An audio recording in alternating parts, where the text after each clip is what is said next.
Guess what, Sonic Heroes? Sonic Heroes! We're Sonic Heroes! Never mind, I hate this game. Sonic Heroes is a video game of all time. It was released after Sonic Adventure 2, which I personally believe is one of the best games ever made. So Sonic Heroes, being the next game in the series, has a really big bar to cross. But did they do it? No! So what happened? Well, if you look online, the game has a very mixed reception, with some people calling it bad and some people calling it good. But there's a reason for that. It traces back to the game being rushed in development. I genuinely think if these deadlines weren't missed and this game wasn't rushed, this would be one of the best Sonic games. But unfortunately, that's not the reality. I loved this game as a kid. I thought it was amazing. So hearing the game had mixed reviews made me want to try it again. And that's exactly what I did. I beat the entire game. So do I still think this game is amazing like I did as a kid? It definitely went down a few pegs for me, sure, but I didn't end up on the complete hater side of it. I ended up still thinking the game is good, but that's all it really is, just kind of good. It would be between a 6 or a 7 on this ancient scale no one uses anymore. Why does no one use this? This is really good. I think this game had a very simple goal in mind, that it does fine for the most part. It was supposed to be a more simplistic kind of Sonic game that's more easier for casuals to get into. And while the game does have a fair bit of mechanics which might be counterintuitive to that, the entire game is just get to the end of the level and that's it. Minus these guys, but I'll get to them later. It doesn't really do anything special in the gameplay department, it just feels like a faster than usual platformer. And I think it just does a good job at doing that. However, with such a simple goal for the levels in mind, you would think that this would be simple to not mess up, but they did. For a lot of people, and me included, there's just so many negatives that just drop it down so much. But the game also has a fair bit of positives as well. But I think that's where the mixed reception comes in, because a lot of the positives might not be that big of positives for some people, so they'll just see more of the negatives rather than seeing some of the positives that I see, for example. And some of these negatives would just completely ruin the game for some people, but I was able to handle it as I beat the entire game. This includes getting the true ending, which makes you play the game 4 times, so I actually beat this game 4 different times, and I didn't hate it the entire time. There were parts of frustration, sure, but I still didn't really hate my overall experience with this. But I think the best way for you to have an understanding on why there are mixed opinions on this game, I'm going to go over the negatives and the positives, starting with the negatives first. Starting with the negatives, this obviously won't be everything. I am guaranteed to miss stuff that some people may have found as a negative, but this is basically a list of stuff I found that I personally didn't like that really put down the game for me. So if there's certain major issues that you had with the game that I didn't cover, I do apologize. But with that out of the way, let's begin. This game is called Sonic Heroes, so the main gameplay mechanic in the game is to be able to play as 4 different teams and swap out 3 different characters in the game itself, basically being different heroes. This is honestly a really awesome mechanic. I love being able to play as all these Sonic characters. I think that's awesome. But this is a positive I'll go over more in the positive section. So why is this in the negative section? Well, each team is categorized into 3 different types, 1 per character: speed, flying, and power, and they all have different issues. Speed is the fastest, obviously, which you're going to be playing the most. It is fun to run around as a speed character, but the issue is that almost all their moves have issues with them. Their signature homing attack doesn't lock on a lot of the time. You have to actually pray that you'll hit an enemy or you're screwed. And then the other move with an issue I have is pushing B to dash through rings with the B button. If you do this, your character will automatically follow the trail of rings. They actually made a really cool part of that mechanic, which is part of the rings, in which it never works. When you try and ring dash, sometimes it just won't work, so you'll just get knocked in a random direction. And then sometimes it'll just stop halfway through the dash. Like, why did it do that? And most of the time when you're using this mechanic, it's going to be over a bottomless pit, so you're just going to instantly die and you'll have to waste more time getting back to where you were. It's really annoying. There are so many things like this that just seem unfinished. And a lot of the things that are unfinished just instantly kill you or throw you off a cliff. This makes you waste way more time getting back to where you were. Let's move on to flying. Honestly, this is the one with the least amount of issues for me. You can shoot your teammates with fly, and aiming is also the move stick, so it feels really weird to aim things when you're also moving. I do have one other issue with flying, but we'll get to that later. Power has a very big issue depending on where you are in the game. If you're just in an arena and you can't fall off the map, then it's totally fine, there's nothing really wrong with it. But when you punch with a power character, they automatically move forward, but the character also locks onto enemies, and sometimes they don't. It just feels like you're getting sent in random directions when you spam the punch button. And if you do this in an area with a bottomless pit, the game can just automatically knock you off the ledge and kill you. Flying and power have a major issue with the gameplay I want to address. They both slow down the game a lot. Most of the time when you play this game, you're going to be wanting to play as the speed character, as that's what I do. It's a lot of fun to zip around the level as them. Even when you need to switch to power for a quick second to take out some enemies, power is still decently fast enough to actually take them out, move back to speed, and continue. It doesn't ruin the pace that much in that way. Same with flying if it's just a short section you need to switch to flying to automatically get over something. It's not too bad. But what happens a decent bit of time in this game is that there's a lot of parts in the game where you need to switch to power or flying for a decent bit of time. And they're just so much slower than speed is. For example, there are areas where a bunch of enemies will spawn and you can't progress without taking them out, so the best thing to do is to switch to power. Later on in the game, there's going to be enemies with a lot of health, so this takes a lot of time to do. And then there will be segments with flying where you have to slowly fly over the platforms bit by bit. It's just very slow. I know the overall game is supposed to be slower than the previous Sonic's games, even speed can be a bit slower, but the difference is still kind of jarring when you have to do it for a long time. I think if these aspects were removed, the game would be praised even more, because there's another negative that I've realized I don't like either, and a lot of people don't like. And that's how long the levels are. One of the levels took 20 minutes! Like, what? If the levels had these force fighting sections and these force flying sections that slow down the game just removed completely, I feel like the levels might have not been that long. And it's not just this one level that takes a long time. There's a lot of levels in this game where it'll take around 10 minutes to beat. But before I go into that, I want to go into the teams because that actually relates to the lengths of the levels. Before you start the game, you need to pick your team. These are Team Sonic, Team Dark, Team Rose, and Team Chaotix. I've messed that up, I'm so sorry, but I'm keeping that in the video. The game doesn't tell you this, but these are actually the difficulty settings. Team Sonic is normal, Team Dark is hard, Team Rose is easy, and Team Chaotix is something. I'll go over them later, like I said before. Most people are going to play this left to right, so why isn't the easy option the first one? There's the tutorial in the main menu, but the game forces the tutorial on you anyway if you pick Team Rose. Why did they do this? I will say this though, the manual does indeed tell you the difficulty, kind of. For Team Sonic, yeah, that straight up says it's medium. Team Dark doesn't say it's hard, but it says you need skill and concentration, which I mean, I guess you can interpret that as hard. Team Rose doesn't say it's easy, but it says it's for children. And I'm gonna be honest, if a child sees that, they're not picking that mode. The thing is about children is that they love to pretend to be adults, such as myself. Team Chaotix does say it's weird, which is fair. It is really weird. The manual also says Eggman is a feminist. I mean, okay. And like I was saying before I got off topic a little bit, these teams relate to the length of the level. The game and the manual doesn't tell you that at all. Team Sonic levels at the start maybe take around 5 minutes to beat, while the later levels take like around 10 minutes to beat. It's way too long. Most of Team Dark's levels are always pretty long. They are very long. Team Rose honestly has the perfect level length for me, typically taking between 3 to 5 minutes, which is unfortunate because their stages are the easiest. Even though I had the most fun playing their stages, they're just kind of brain dead easy. This is what the time should have been for everyone else. Team Chaotix can take like 3 minutes to like 20 minutes. Okay, you know what? Let's just get these guys out of the way. I love these guys a lot, I really do.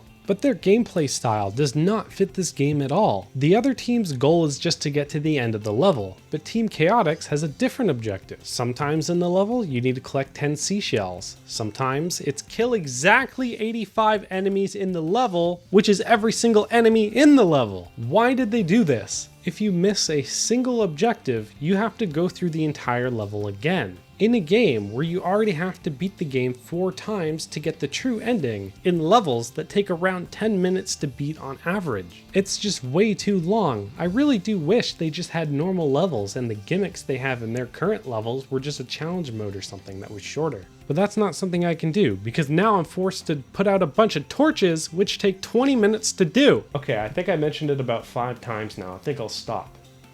20 minutes? If these levels were as long as the Team Rose levels, I really feel like people would be more inclined to beat the game 4 times. But because they take a very, very long time, a lot of people will just stop after one playthrough when they realize the levels are mostly the same. Though there are differences in the levels to spice things up, but I don't think it's enough. The enemy placements are sometimes different, and sometimes there's a bit of a new area, but it's mostly kind of the same. I really don't think it's enough warrant having to play the game 4 times. But I did it anyway, because I love doing it the 4 times. I'll go on to why I think I like this game so much when I get to the positive segment, because we're supposed to be mean right now. Once you pick a team, you get introduced to the story. Though for some reason, the audio mixing is bad in these cutscenes, they're just extremely quiet. The story is very simple, stop Eggman. I do like the large cast of characters interacting with each other here, but there's just so little interaction between them that doesn't feel forced. It really feels like they're just trying to get to the main point as fast as possible. The story structure is the exact same for every single team in the game for the most part. The intro cutscene is pretty much the only unique one for all of them. After that it goes like this. They meet a team,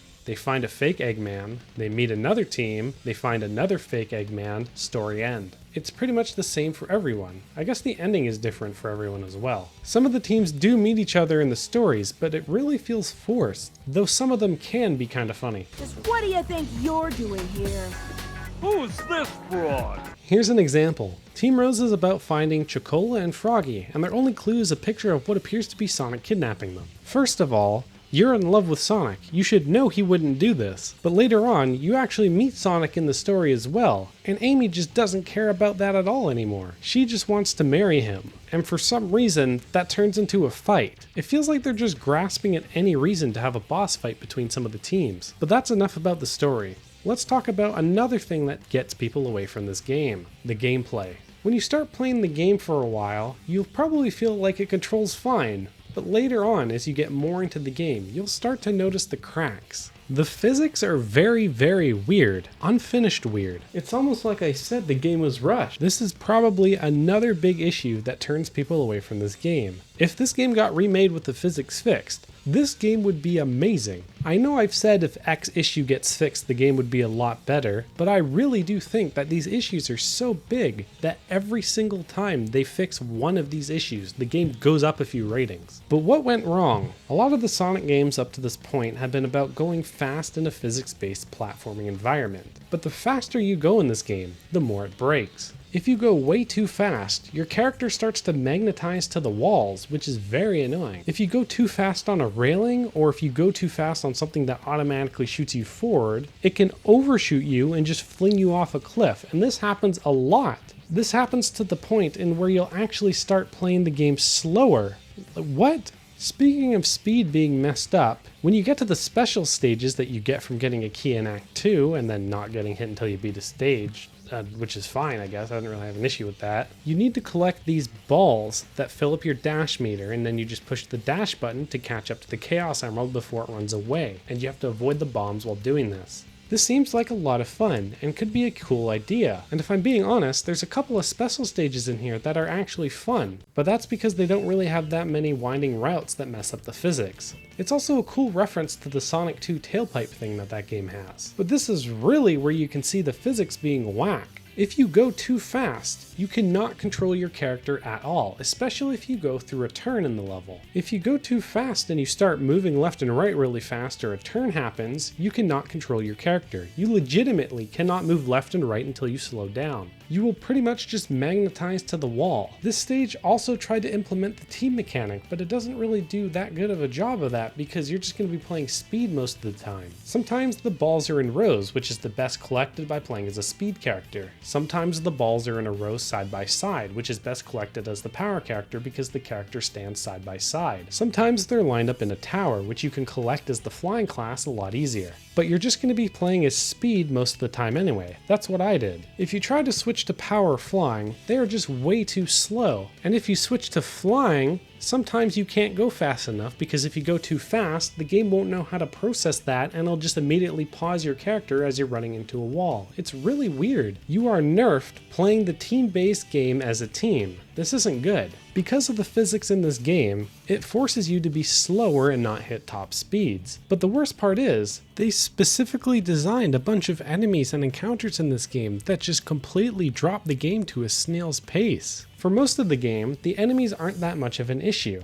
They just die in one hit like most other Sonic games. But later on, enemies will start spawning with like 10 plus health and also put up invincibility shields after you attack them. And then you have to wait for them to put the shield down to just hit them again for them to put the shield up again. It's like, what? These just feel like giant walls, especially when you can't avoid them and you're forced to beat them in order to progress. Speaking of enemies, there are 9 bosses in this game, and that's in quotation. And I think the best way to make a boss in this game would be to make use of the team mechanics and actually have you swap between them to use the best strategy to win. But they only did this on one of the bosses. Well, let's go through all the bosses right now in order. The first boss here is really just...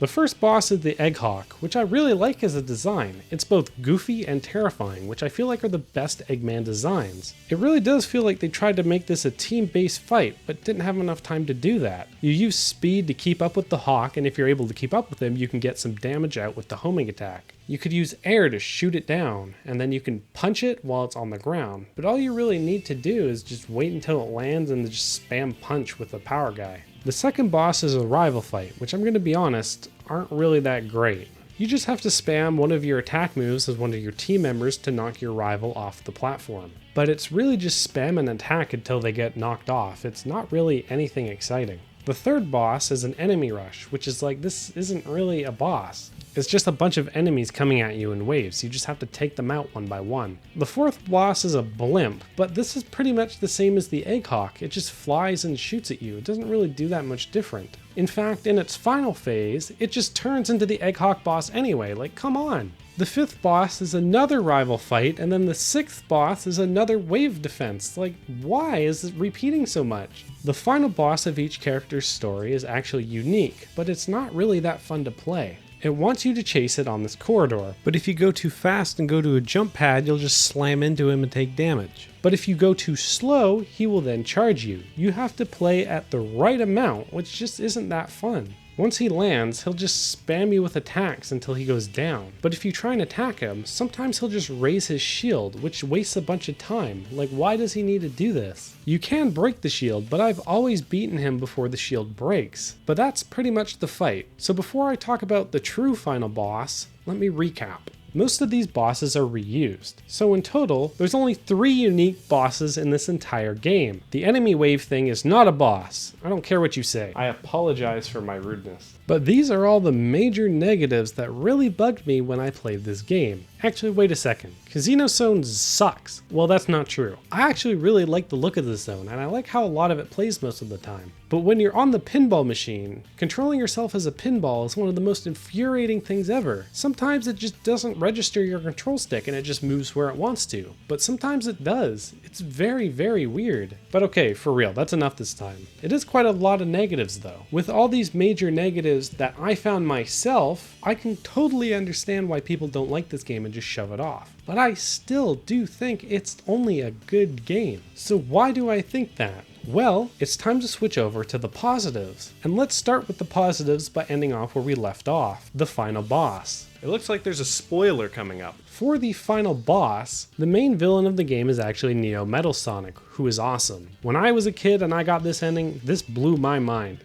And it's always cool having a different final boss than Eggman. It's always neat when that happens. Neo Metal Sonic's design is awesome. I really love the look of him here. He basically kidnapped Eggman and stole everyone's data by using fake Eggmen, which have been fighting every character so far. So everyone's story does eventually link together here. But with all this data, he transforms, and you have to stop him. This is a 2-phase fight, and it is the best fight in this entire game. It actually requires you to use your team for different reasons, though it does it pretty cheaply, but I still enjoyed it. You can attack him with everyone except which color the light is on him, meaning if it's blue, you can't attack him with speed. If it's red, you can't attack him with power. This forces you to change up your team and change up your strategy on how you're going to attack him, even though it boils down to just spamming an attack at him. Though he does attack you with a couple different moves, so if you're forced to play as someone because you need to attack with them, then you have to avoid them differently. The way you would have to dodge that attack as speed is now different because now you have to dodge it as a flying person. I really like this fight, even though it's really kind of cheap because they just basically put a wall on a color saying, no, you can't play as this character now. You have to beat him with every team like this, and once you do, you play as Super Sonic with Tails and Knuckles. This, I think, is the best part of the fight. You're flying around and you need to get these balloons to collect rings, as the rings are the time limit on this fight. You need to switch teammates depending on what attack he uses. If he shoots blue beams at you, you charge it with speed. If he picks up a giant ship and throws it at you, you have to switch to power. If he spams you with missiles, shoot your own with flying. This fight is awesome and makes excellent use of your teamwork. I really love this fight. And while it's happening, you also get to listen to some awesome music in the background. I don't care what you're thinking as you turn to me. 'Cause what I have in my two hands is enough to set me free. I can fight the feeling to resist it over time. But when it's just too much to take, you sneak up from behind. This game has some of the best music in the entire Sonic series. They really went all out for this. This soundtrack is excellent and is a thing that kept me pumped up playing this game, and is probably one of the reasons that keep me going. The music just amps you up as a player to beat the level, and this goes for almost every single level in the game. It's one of those soundtracks, and it works very well.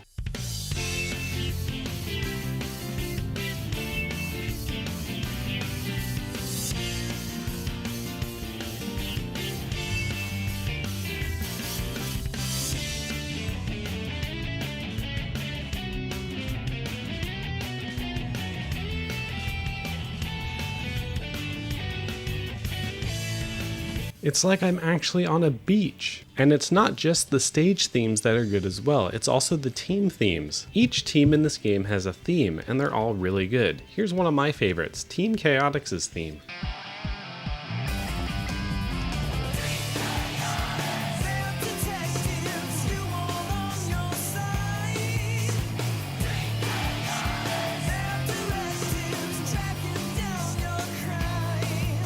Every single song in this game fits each level in this game, and it works very well with what I believe is one of the best 3D looking Sonic games ever made. This looks excellent. I literally stopped to look at the skyboxes in some of these levels because I went, damn, these look so good. They mix the skyboxes very well with the levels themselves. I think they did a fantastic job here. It's probably why you keep seeing some Heroes tracks in the racing games they do, because they're just so good. The characters themselves, as well as the enemies, look the best they ever had. They all look incredible. This is especially really well done considering this is some of these characters' first 3D debut. They all look phenomenal.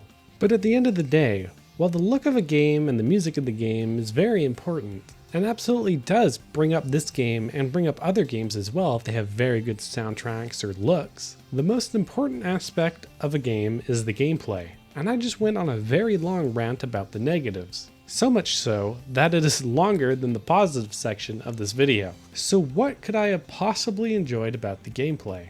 I think what made me like this game the most was me interacting with the levels. I know the physics can be weird and I know it has a lot of slowdown points, but a lot of the time the game isn't like that. It is a big frustration that you can't go super fast or else you'll just fly off the map or something. But it's still fun to run around in this game. It's fun to interact with the environment. Let me explain this a bit. The level design is mostly linear, but it does have some alternate routes you can take by taking advantage of your team. Some areas are only accessible by flying, and some are only accessible by power, and of course some by speed.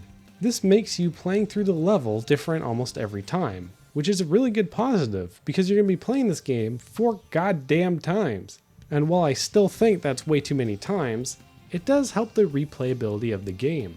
And this is a much better positive for the replayability as say compared to what it tried to do with changing the locations of the enemies and maybe adding a new area that's pretty much the same as the old areas. There are also many points in the game where you can use your other teammates in sections not designed for them. This allows you to skip over entire segments of the game if you're skilled enough. This gives the player freedom of expression in their gameplay, which is always awesome to see in a platformer.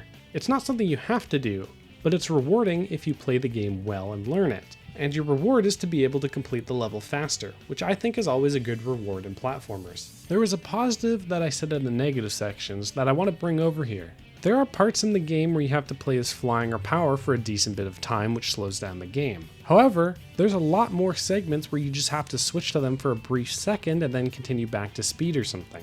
I think something like this is perfectly fine, and it doesn't slow down the game that much. The positive here is that it actually benefits the team-based gameplay they were going for, because you want to switch to be able to do something that team member can only do. For example, the majority of the time you're going to be seeing smaller areas where you maybe need to defeat like 3 enemies to continue, and you can do that while running. You run in as speed, switch to power, quickly beat them, switch to speed, and keep going. I think this works fine. It did not feel like the pace of the game was slowed here at all. It's the same with flying, where you need to run up to a section as speed and then switch to flying to make a jump or something like that. And then once the jump is made, you can just switch back to speed and then continue on. Overall, there's a lot of points in this game where it really feels like they didn't do a good job of expanding the team mechanic, but there are some points where it really feel like they did. And it works out, because I love the cast of characters in this game, which is another major positive for the game. I love being able to play as this many characters. The selection here is insane. Some of the characters even have different attacks, like Amy can hover if you hold down the A button and SBO can turn invisible. It's a really cool idea, but if I had to take a guess as to my previous question as to why I think this game is just a good experience for me, it was the ability to play as all these fun Sonic characters that I know and love, while being able to interact with the levels with them. The interactability of these levels also boils down to their mechanics as well, because each level has a different mechanic going for them at times, sometimes multiple. The rainforest has these mushrooms that grow and shrink, and it also has these flowers you need to fly around on. The Haunted Mansion has these upside down switches that you need to go on to turn the level upside down and then play on the level upside down. There are a lot of good mechanical ideas in these levels that the developers came up with that I enjoy interacting with. The physics, I think, is the biggest problem that people have with this game, and it really depends on if you can handle it or not. For me, I was able to handle it. The more I played, the more I got used to the physics and understood their limits. This allowed me to control my character, but I do wish that you could go as fast as you wanted in this game without the game freaking out. Because I'm gonna be honest, most people are just gonna play the game, go so fast that the game flies them off a cliff, and then just quit. Overall, I think the game is good. Going from Sonic Adventure 2 to this is definitely a huge downgrade, but I still don't think this game is bad. I think it's just good, which I've mentioned at least 10 times now. I can understand not liking the game, and that's completely fair. There are a lot of frustrations with it, and being required to tiptoe around those frustrations like I did isn't gonna happen for a lot of people. But even without that, I still do think this game has a lot of stuff going for it, like the interactivity with the levels, the music, and the character designs. I think they're all phenomenal. For me, those balance out the negatives, but only at a very slight degree. I would never recommend this game for someone to play, but if they're a hardcore Sonic fan, I would say, yeah, give it a shot and see what you think. Normally, this is where I would end the video, but something happened when I was making this video. A mod for the PC version of Sonic Heroes came out, and it was called Sonic Heroes Fixed Edition, created by Raphael Drew Boltman. I apologize if I messed up that pronunciation. It's an attempt to fix the Sonic Heroes PC port and fix many different aspects of the game as well. And did it do a good job of that? Well, I started playing the game again and I just couldn't stop. This is fantastic. The fixes get rid of so many issues that were present in this video. It makes the game incredible. It makes it a lot of fun. It obviously didn't fix the things it couldn't fix, like gameplay mechanics, such as the area slowing down later where you're forced to fight enemies, but what can you do? Honestly, this is probably the best way to play this game. The PC port and the mod aren't even that hard to set up either. Links for both are in the description. Thanks for watching. If you enjoyed listening to an almost 30-year-old man rant about platformers, then please consider subscribing. You can also follow my Twitch account and Twitter account if you want in the description below. Apologies if this video seems rushed or there's a bunch of stuff I missed. I edited this in 2 days. My mental state really wanted this out on the last day of Friday for some reason, and I just happened to oblige. And again, thanks for watching.